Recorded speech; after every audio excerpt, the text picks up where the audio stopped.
मध्य प्रदेश में बीजेपी के लिए उपचुनाव के नतीजे बहुत खास उत्साहवर्धक नहीं हैं। विजयपुर श्योपुर जिले में और बुधनी सीहोर जिले में 2 सीटों पर उपचुनाव था। बुधनी सीट जैसा कि बीजेपी का गढ़ मानी जाती है, बीजेपी ने जीत ली है। हालांकि शुरुआती तौर पर कांग्रेस ने यहाँ ठीक प्रदर्शन किया था, लेकिन देर जब नतीजे आने चालू हुए तो यहाँ पर बीजेपी के रमाकांत भार्गव जीत गए। लेकिन चौंकाने वाली हार रही मध्य प्रदेश के वन मंत्री रामनिवास रावत की, जो कि श्योपुर जिले की विजयपुर जो उनका गढ़ है, वहाँ से चुनाव लड़ रहे थे। कांग्रेस के एमएलए थे, इस्तीफा देकर वो बीजेपी में आते हैं। बीजेपी में आते ही उनको मंत्री बना दिया जाता है। मंत्री भी उनको वन एवं पर्यावरण जैसा महत्वपूर्ण महकमा दिया जाता है, जो कि पहले नागर सिंह चौहान के पास था। उसके बाद पूरी सरकार, सिस्टम, संगठन लगता है और उसके बावजूद भी वो चुनाव को हार जाते हैं। ये अपने आप में एक बड़ा उलटफेर है। मध्य प्रदेश की राजनीति भी इससे प्रभावित होगी, खासकर ग्वालियर चंबल संभाग की राजनीति भी प्रभावित होगी।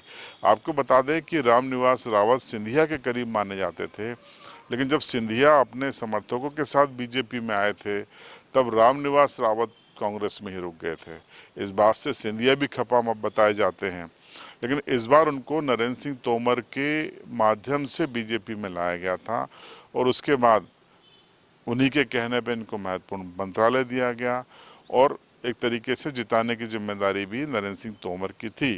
लेकिन चर्चा है कि करीब 70,000 आदिवासी वोटर जो कि बल्क में वोट करते हैं, वो रामनिवास रावत से नाखुश थे और जो कांग्रेस के उम्मीदवार थे, वो लंबे समय से आदिवासियों के बीच में ज़मीनी काम कर रहे थे, उनसे वो खासा प्रभावित थे। और यही वजह है कि लामबंद होकर उन्होंने एक तरफा वोट किया और जिसका परिणाम ये आया कि रामनिवास रावत को और बीजेपी को उपचुनाव में हार का सामना करना पड़ा।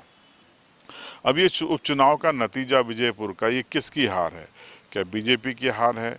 क्या ये मध्य प्रदेश सरकार के मैंडेट पर लोगों का जो कामकाज है उस पर मैंडेट था, या फिर ये रामनिवास रावत की हार है? मैं अपने एनालिसिस से कह रहा हूँ कि ये निजी तौर पर रामनिवास रावत की हार है।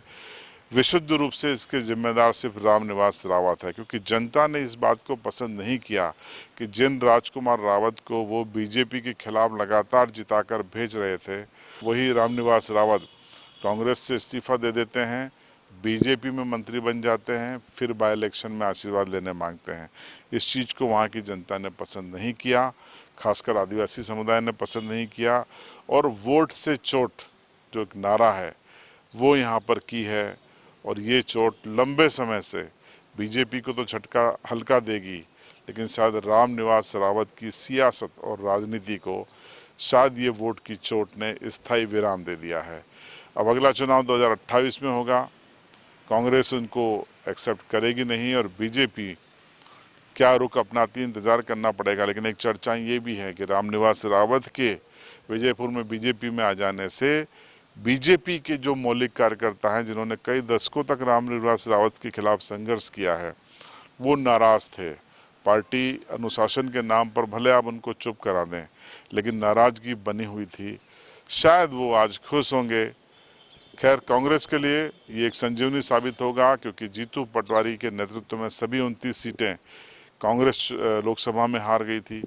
उसके बाद संगठन के तमाम झगड़े, जीतू पटवारी को रोना पड़ रहा है, वरिष्ठ कार्यकर्ता और नेता नाराज हैं। ये चर्चाओं के बीच में ये एक अच्छी खबर जीतू पटवारी के लिए है कि विजयपुर जीतकर उन्होंने कांग्रेस आलाकमान को ये बताने की कोशिश की है कि नहीं, हम ज़मीन पर काम कर रहे हैं और नतीजे आने लगे हैं। आप इस विश्लेषण पर क्या सोचते हैं, कमेंट बॉक्स में ज़रूर बताएं। चैनल पर नए हैं तो सब्सक्राइब करें और बेल आइकन ज़रूर दबाएं।